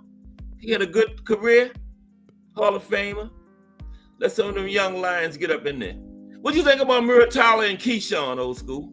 About that one? I think it's a close fight. Yeah, very good. Yeah. If I'd have trouble picking one. Because I could see ways both guys could win that fight. That would be good. Real Tyler is with Bob, right? Top rank. Yeah. But Bob ain't gonna make that. He gonna hold on to both of those belts. You know how he is. He ain't Well, gonna make that no time soon. the one that got me this weekend was a damn Navarrete fight. Navarrete lost that fight. Yeah, man. That was clearly a punch. Well, it wasn't even about that. Me and D1 had been scoring the fight. And we told each other afterwards. I had to fight 5-3 for Charlie. Yeah, when they went to the cards. Okay, I see what you're saying. Yeah. D1 scored it the exact same. 5-3 with Suarez winning. So he had the cards and he should have got a TKO, man. Right. And then if you ain't gonna get the instant replay right, just don't even use it, man. You know? Well, what's crazy is the commentators said that they went and looked at it and they said, yeah, it wasn't no headbutt, it was a punch. They showed it, man. And then right after that, the son of a bitches, when they announced the ending of the fight, call it a fucking headbutt. Make it make sense. And then when ESPN, when Tim Bradley and when they showed it, the headbutt wasn't even hard to cause that severe of a cut, but the punch was. The headbutt was just like a tap, man. It wasn't even that hard. It wasn't even a headbutt. All they did was kind of sideswipe each other. That's all it was, man. That's all. And it wasn't even if it even made contact. That's the crazy part, because it didn't even look like it made contact. Yeah, to make a cut like that, that was but the punch clearly. Oh no, dude! Immediately when to get a cut like that, you'd have had to have a hell of a headbutt. And the blood came up immediately, man. As soon as he popped it. Yeah, you can see the blood on Suarez's clothes when he hit him.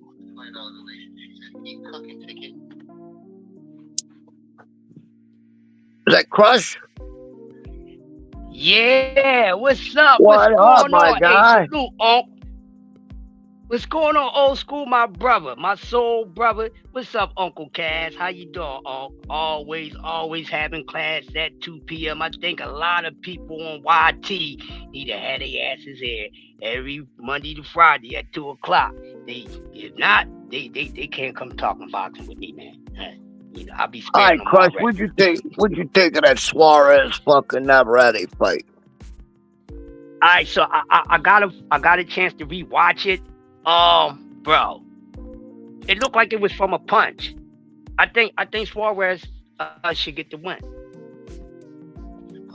Yeah, dude. Like I was telling Cass, me and D1 had been scoring the fight. So when both of us came out with 5-3 in favor of Suarez, if they went to the card, Suarez should have got the knock. Exactly, bro. I mean, exactly. This is the first couple rounds I gave to Navarrete, and then it seemed like once Suarez kind of figured him out from the third round on, it was all Suarez from there. Yeah, it was very. I mean, it's Everclear. It was right there. So I don't know if anybody's decision was different that was watching the fight. I don't know what the F they was watching, bro. Because, like you said, after the third round, Suarez figured him out, got his time and his things he needed to get together, and it was on from there, man. They got to do better, man. Such a corrupt sport, man. It's sad. We so much in love with a corrupt sport, man. It is what it is. If I had a couple of dollars to bet on it, dude, I bet any money if that fight would have continued, Suarez would have finished him. Because Suarez had Navarrete hurt a couple of times.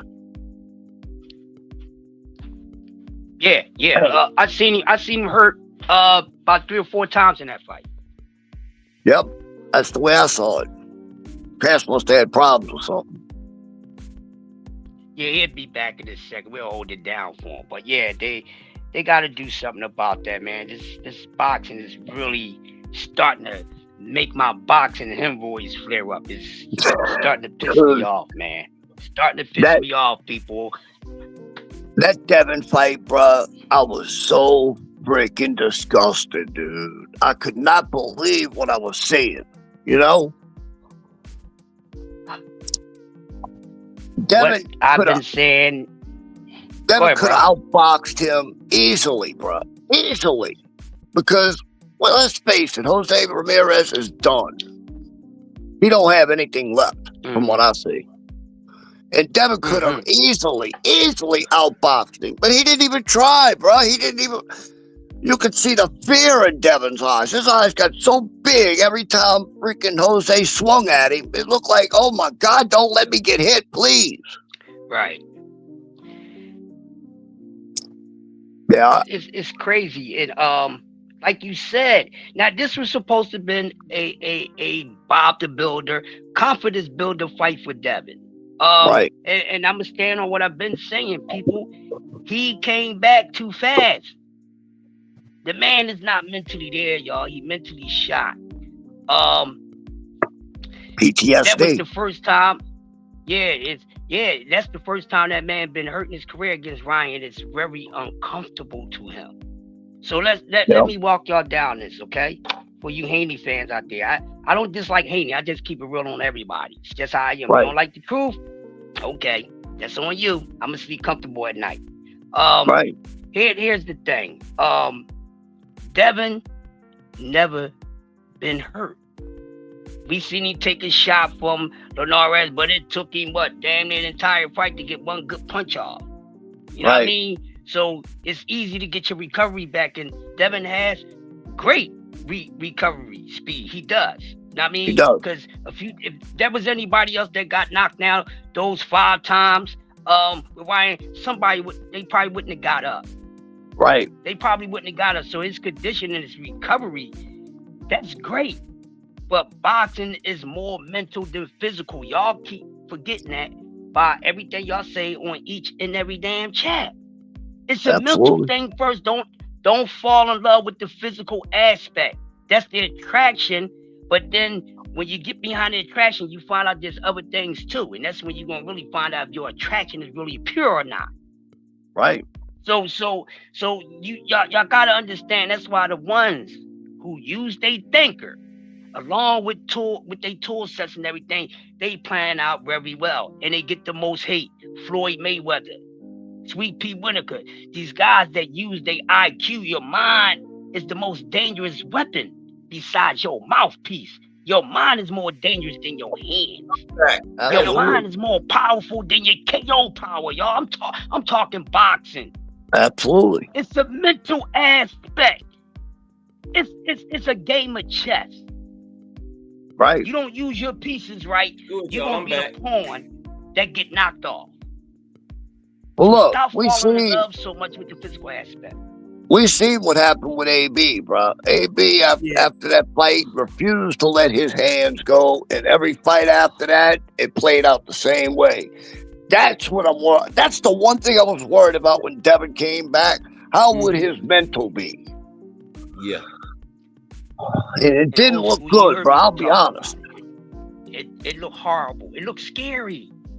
Yeah. I was watching the fight looking scared, and we calling the fight, and we were like, man, I don't like how this look. I don't like how Dev look. We was saying this early in the fight. Mm-hmm. And we was saying it because we was worried, not out of hate. This is a guy that we all used to dominating, no matter what advantages he had to dominate. We're going to push that to the side. We're just going to keep it with the reality. This is a guy who's very comfortable with dominating. Mm-hmm. So when he gets there, and never been hurt. See, that's why it's good. Hey, you got to get that licking. You got to get that chin touch. I don't care what you say. It's hit and be hit and not be hit. That's what boxing is. That's what it You want to hit your opponent. You should want to hit your opponent harder and more than your opponent would do those things to you, people. That's what it is. So it's still a mental thing. You get it? It's still a mental thing. So once your mind is rattled, you're not right. Adrian Broner would be one of the most horrific stories in boxing history, because this was one of the most talented, skilled guys. This is supposed to be the catch guy. Right. This guy's ungodly gifted, and when AB was AB before the Maidan of the nonsense, and he letting his demons get the best of him, he was not to be effed with. Right. And some of your favorite fighters that was there at those times didn't even come his way. We'll talk about that another time. Nope. Right. He was supposed to be the next man in boxing. AB was, remember? Yeah, Yes, That sir. Madonna fight, you can see the difference in it. yeah. Never was the same. PTSD. Yeah, man. So that is true Look, about that mental aspect, man. Very true. look, people think I dislike Devin. I don't dislike Devin. Hell, before he fought Ramos, me and D1 were freaking saying that boxing is a much better place with Devin in it. That we were both worried about his mental going into that fight. We might not like Bill, but I have nothing against Devin. Right. Yeah. You mean after the Ryan fight, right? How his mental. Yeah, I was worried about his mental coming out of that fight, dude, because, you know, it's a lot, bro. When you get floored like that multiple times, and let's face it, dude, Bill should have thrown the damn towel in. Yeah, I don't. Yeah, I think they should have stopped it because Real quick, shout out to the great one, the voice of all voices, the voice of boxing. I call him the guru, like Gangstar of boxing. Just doing the building. What's up, Just Do? Had to shout you out, brother. Always doing a great job. Just Do. Coming up at 4 p.m. Yeah. Yeah. Yeah, we but got these. That's the thing, and Good question. I think Dev should have really took his time mentally. I'm pretty sure Just Do heard me talking about it. It's a mental thing. He rushed back. He seen everybody running over the turkey like he was Moses. Right. Everybody went forward, so he said, "Oh, here's the money train. I better jump on it." Hey, bruh, that's gonna be there. Get yourself right, because we need and we want the Devin before the Ryan fight. Right. And I said, mentally, we got to see how strong he's going to be, because now this is the second half of his career, and he hit his bar. He hit the bar so high, people. He tapped the highest bar you could tap on a vertical bar, on a vertical jump. He did. Remember, he was the youngest in charge. Yeah, the youngest to ever do it. Undisputed. The only one since Sweet Pea. This man was making noise. So if you know boxing, and no matter if you're not a fan of Devin Haney, but with those things I just said, there are actual facts. You have to understand why the Devin Haney fans, the way that they are, no matter what level of a fanboy or whatever, they got a goddamn good reason to be. Yeah, you had to respect what he was doing, Chris. You're right. You had to respect what he was doing. He was one of the first ones that people was calling great out of all these guys. And I said, wait, we gotta wait. They ain't great yet. We have to wait. But he really was that guy. I would like to see him do it again. I have no problem with him. Dad need to shut up, but that's a fact. It's about Dad right now. That's what makes a lot of people not like him is Bill, though, Yeah. Exactly. Yeah. That's the problem, is Bill. Yeah. And I even think the problem going forward now that I see is all these promoters see what happened in that fight. How many do you think are willing to put up the money to put him in a big fight now after that performance? Think about that. Tommy Hill backstage. There he is. What's up, T Hill? Oh, yeah. Yeah, I had some little technical difference. There he is. What's up, T Hill? Well, yeah, bro. I'm worried about the fact now these promoters have seen him fight like that. Who the hell's going to want to pay this kid now? Right. Yeah. I mean, you got Eddie's been bitching about how much he's had to pay Devin in the past. Bob bitched about how much he had to pay Devin in the past. Oscar's always bitching about money when it comes to paying fighters. Yeah. So now that performance happened, how many of these guys you think are going to line up to give that kid a fight? I don't know. That'd be interesting going forward. To keep an eye on that, Hey, Tommy and Old School. One name I want them to stop mentioning. He need to stay as far as away. He don't need to be nowhere near no boost in his. I don't care about no number 2 rank, number 1 rank. We know we could buy spots, and he just got there. So all that Devin Haney fans, I like Devin. I'm a fan of his. Not like you are. He's not my favorite. Okay? But listen, don't do that. No, don't do that. Brand Nubian had a song called Punks jump up. Jump up to get beat down. You ain't Yeah, never that might lied be the about end that. of put him in there Don't with trouble funk and had that dude pump this dude up like Reebok pumps. He gets flattened like a balloon. Yeah, hey, Ryan messed him up mentally. You see what Booster Ryan do messed to him him. No, up but you could see mentally. that. You could actually see that in that fight that he What just Booster had. do to him. You know?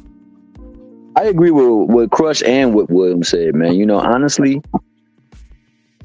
Devin definitely put in a lot of work. He did a lot of things that a lot of people won't give him credit for, especially because it was almost like things seem to have been given to him on the easier end. But it's never easy to get in that ring.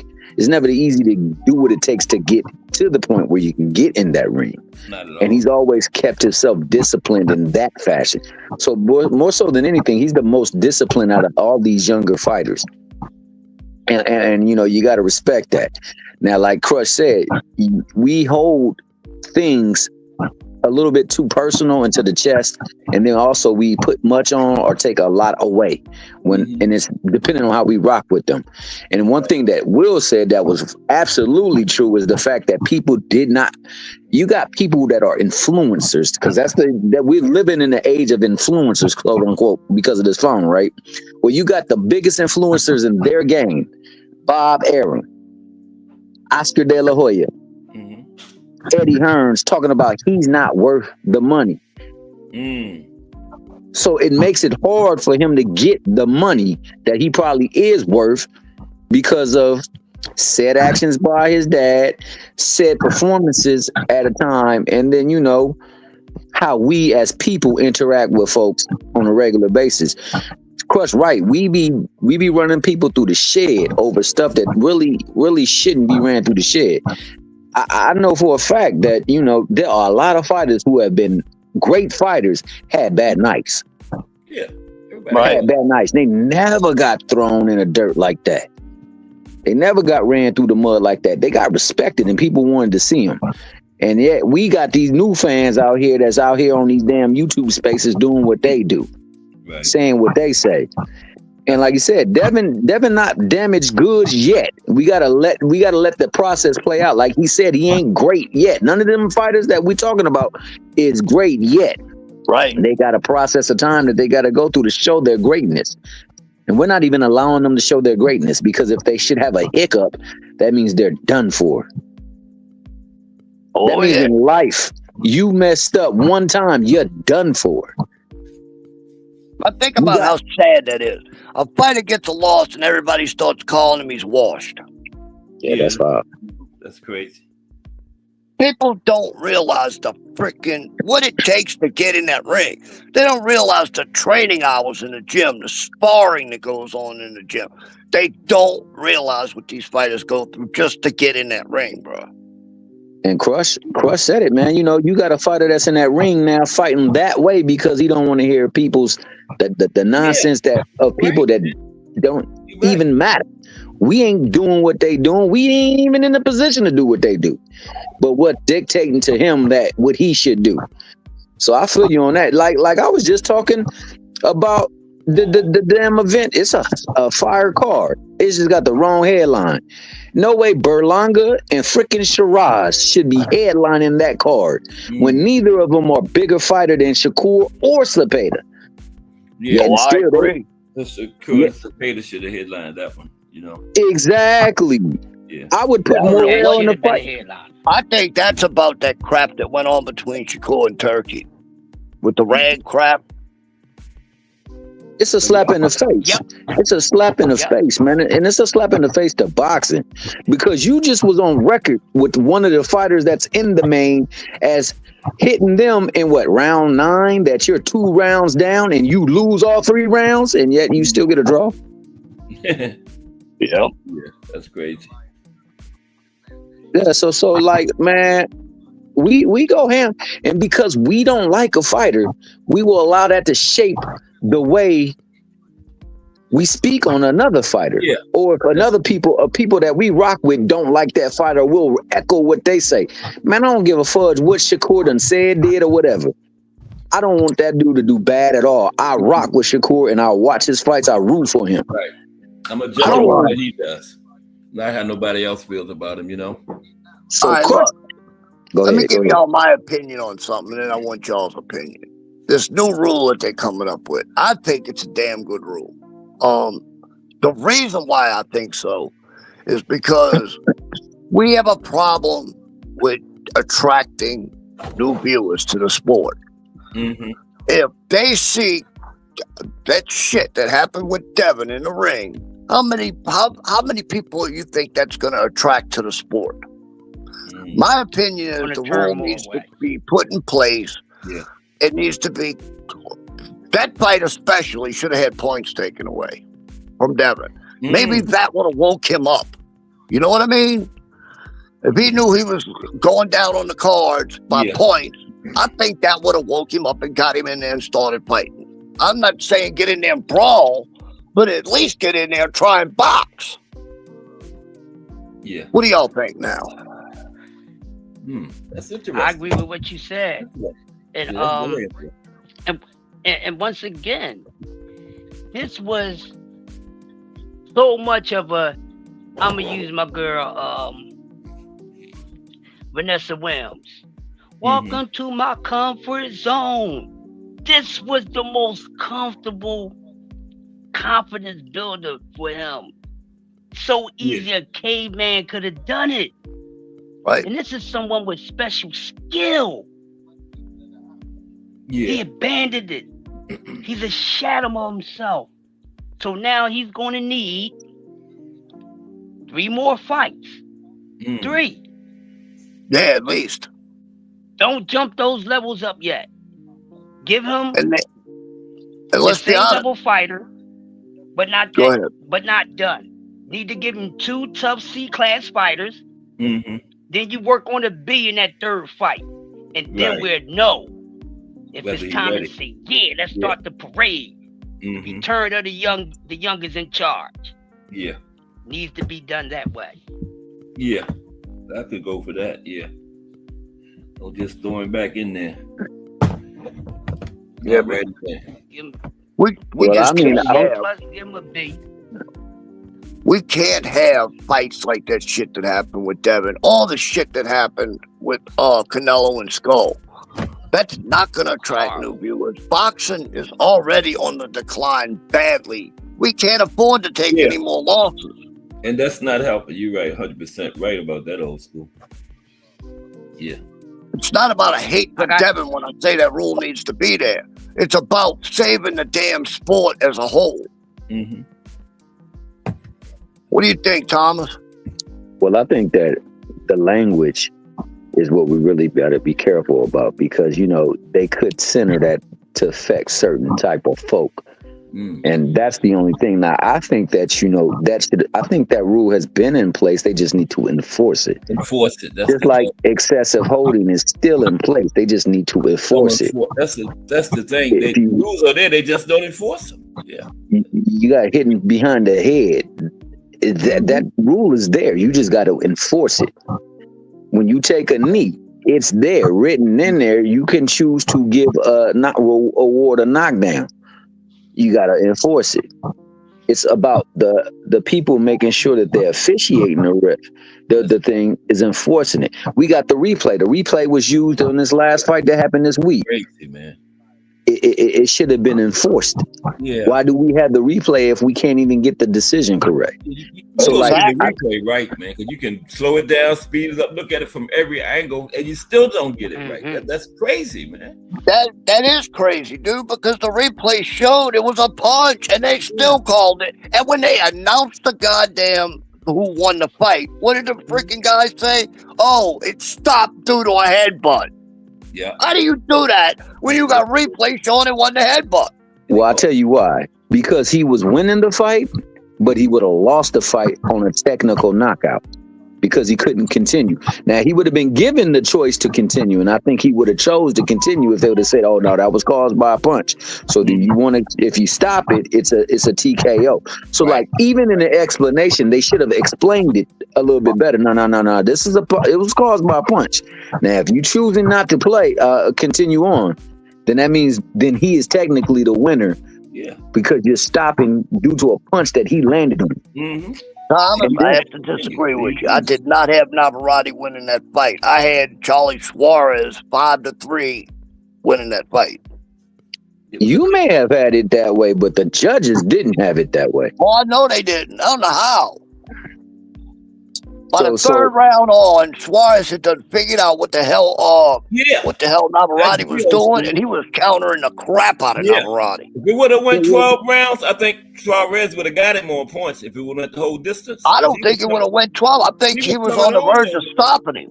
And he was coming on. He was definitely coming on. Yeah, you could look at Navarrete and see he wasn't in shape to be in that ring anyway, man. He didn't look like he was in shape at all. But on top of that, you know, you give him the opportunity because now you take the opportunity away. What they saw was a way out of that fight because they saw him not looking good. Yeah. They saw him up on the cards, and let's say we could stop this. And if we run it back, we still maintain the A side and we still hold the belt.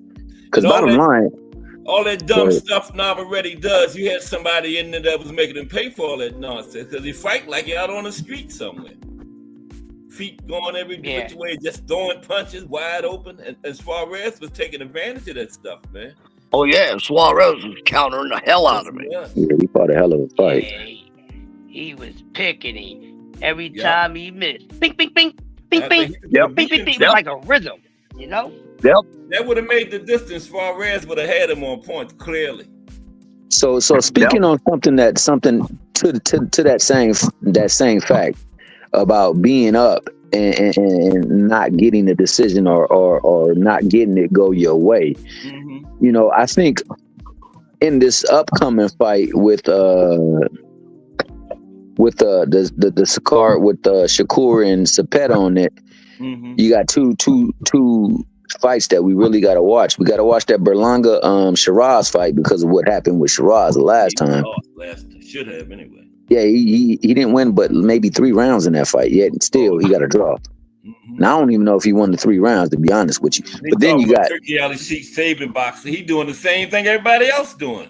He's saving boxers. I know that. He's saving boxers because now that man was like the second fight on the card. Now he's the main event. Just like let that resonate. He's the main event. And it's all because of his alliance with Sheik. And then you have Shakur, who's been popping off in the mouth. Exactly. That's why I think he's on. That's why I think he's the co-main because of the shit he said about the towel crap, the towel boy crap. Hey, you might be spot on with that, but you know what? He's also on the watch list because he might not let that come back on him with good favor. He might hold that against him and make, because same way that boy lost that fight, Shiraz lost that fight to Adames, he can make a fighter win too. Believe that. Oh yeah. So Shakur gonna have to be on P's and Q's on this fight. It's gotta look like. I was telling D1, if it's a close fight, don't be surprised if Turkey gives what's his name a nod instead of Shakur. If they can take it, they're gonna do it. Yeah, for sure. Hey, shout out to my man D1 and shout out to William Old School. Always, whenever the Angry White Man podcast is coming on, check in. Check in and tap in with them. Always good content over there. And Will, we need you to speak more when you're on the show too, bro. You ever tried to speak when D1's talking? I gotta pick my moments to cut in on him because that dude can talk, bro. I try. Fuck. Shout out my guy Crush. Yeah, Crush in the morning, 6 a.m. Yeah. D1 mouth like a Rolodex, bro. Just keep flipping. Essential to every morning startup. Yeah. Start off with your coffee and donuts in the morning with Crush. Crush give you that good coffee, that super premium coffee, what they call it, that Bustelo, and that good. You doing the Puff Daddy updates too, ain't you, in the mornings, Crush? Yeah. Yep. Now, don't get me wrong, bro. I wouldn't do a podcast with anybody but D1 because that's my dude, bro. Yeah. But that man can fucking talk, bro. Yeah, but we need your perspective on that, man, because you're not as biased. Well,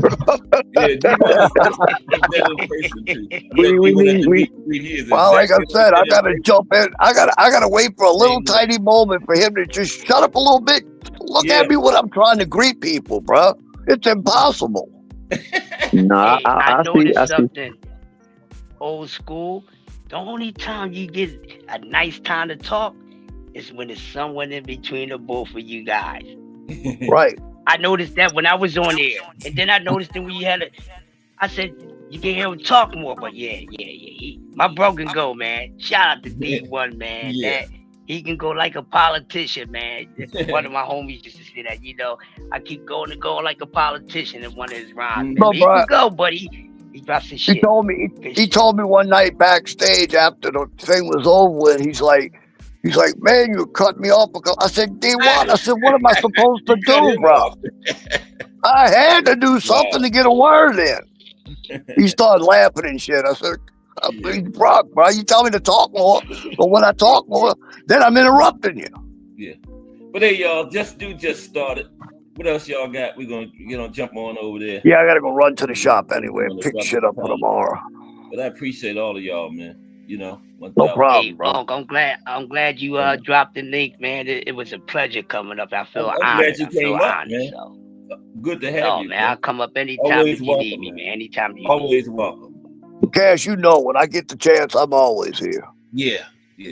I know that, old school. Oh, that's you, old school. Whenever you get the chance, you're gonna be there. You pop up when you can, brother. I know you gonna come when you can come, man. You know that. What We sucks all is know that. most of the time when Hey, Cash can I comes say this? on, I'm at work. Yeah, Tommy. Can I say this though? Hey, Crush, man, we would love for you to come on anytime Cash drop the link, man, because you know you definitely done seen a lot of the fights that he be talking about, bro. We would love for you to come up and talk. I'm surprised that Will finally clicked the link. We always try to get Will to click the link, but he don't ever want to click the link, man. And then when he on his own damn show, he don't ever want to speak. So you know, we starting to put two and two together. I definitely do that for home, man. I really enjoy them. You know, when you tell be doing D1 let me talk more. Fuck. Will, my guy, that's my guy. I always be messing with him because he the reason why they got an old timer show and he don't never click the. Cash don't click on that old timers neither. Yeah, old school started that. That was his idea. Remember? I know. It was old school's idea. It was his. I literally had to aggravate the hell out of freaking Jay to get him to put that show on because he didn't want to do it. Nah, he didn't. But it ended up being a hit, though. Still going strong. You know. And Kaz, you definitely. I mean, not Kaz. I'm sorry. Crush, you definitely can go on old timers at 5 because you are on Eastern Time too, right? I think it's 8 right here. Yeah. It's yeah. 5 for you though, T Hill, right? 5 for you. Yeah. I said 5 for me. You know. Yeah, I said the bleachers and listened a couple times, man. Just hit the like button just to get in the chat. But yeah, man. Yeah. I checked it out a couple times. It's dope. All right, guys, I'm gonna holler at y'all later. I gotta go run to the shop. But we're gonna jump on. All right, old school, my brother. I see you later, my brother. guy. Take it easy. Appreciate y'all, man. Righty then. We'll see what Just Do talking about. But make y'all go over to Just Do, y'all. Right on. Make sure y'all take us out, Crush. The Legend and William Old School of Rant. Two fire channels.